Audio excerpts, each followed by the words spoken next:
Sveicināti! Mani sauc Ilarion Igorievičs Girs. Esmu partijas par dzimto valodu saraksta līderis Rīgas domas vēlēšanās.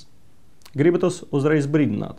Atšķirība no liekuliem, kas latviešu auditorijai saka vienu, krievu auditorijai citu, mēs abam auditorijām sakam vienu un to pašu. Mēs neuzskatām latviešus par bērniem, kuram ruktas zāles ir jādod saldināta veidā. Rukta patiesībā ir labākā par saldiem mēlēm. 274 000 Latvijas pilsoņu ir nobalsojuši referendumā par krievu valodu. Ne jau visi viņi piekrita mūsu formulējumam par krievu valodu kā otro valsts valodu. Taču viedoklim, ka krievu valoda Latvijā nav sveša valoda, un ka tai jāpiešķir oficiāls status, piekrīt praktiski visi krievi, kas dzīvo valstī. Eiropas valstis, kuras ir nacionāla vai valodas minoritāte, parasti ir arī partija, kas aizstāv šīs minoritātes intereses. Šīs partijas aktīvi piedalās politikā, lai minoritātei būtu uzticama pārstāvniecība visos līmeņos un visas varas institūcijas. Partija par dzimto valodu ir tieši šāda partija šeit, Latvijā. Tieši mani cīņas biedri Vladimir Iļičs Linderman un Jevgenij Jurjevičs Osipov organizējuši referendumu.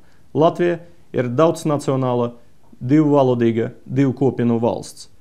Tas ir fakts, un mēs iestājamies par to, lai Latvijas valsts un pašvaldības politika tiktu plānota, izējot no tā, nevis no viltiem un maldiem par latvisko Latviju.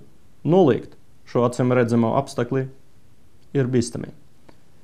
Kā konkrēti mēs plānojam ievest reālu divvalodību pašvaldības politikas līmenī? Pirmkārt, mēs panāksim, lai visa oficiāla informācija, kas nāk no Rīgas domas un tās uzņēmumiem, tiktu sniegta abas valodas. Esoša likumdošana to jau pieļauj, tam nepietiek tikai politiskas gribas, un partija par dzimto valodu to piedāvā.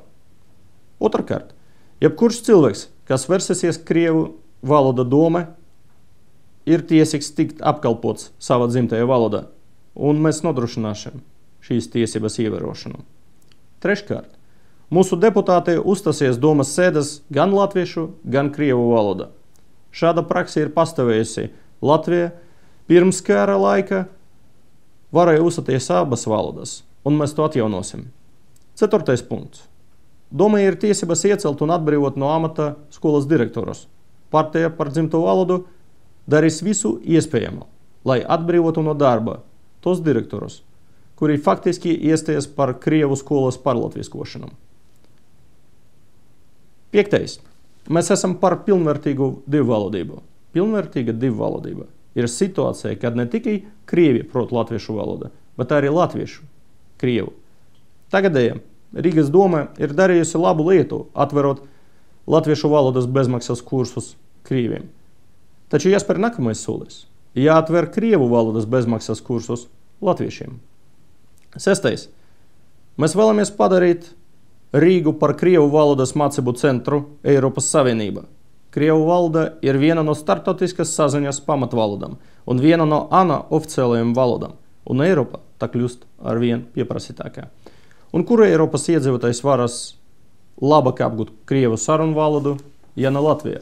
Braucinām uz Krieviju ir vajadzīga vīza, bet Rīga ir pietiekami daudz pieredzējušu krievu valodas skolotāju, ir metodikas un beidzot ir pats galvenais – dzīva valodas vīde. Krievalodīgi, starp citu, ir rīdzinieku vairākums. Pašsaprotami, ka šāda projekta īstenošana kopā ar ārzemēs studentiem neses Rīgai un Latvijai gan labāku starptautisku atpazīstamību, gan latviešu labklājības uzlabošanu.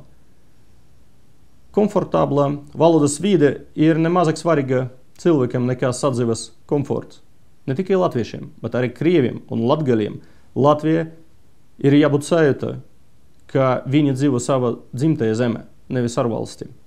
Mēs, partija par dzimto valodu, esam par Latvijas sabiedrības solidaritību uz daudzveidības un kopienu savstarpējas cieņas pamatā. Un līdz ar to iestājamies pret posta un nemiera pilnas latviskas Latvijas nacionalistiskas ideoloģiju. Iedomājieties, katram balsim ir nozīmē.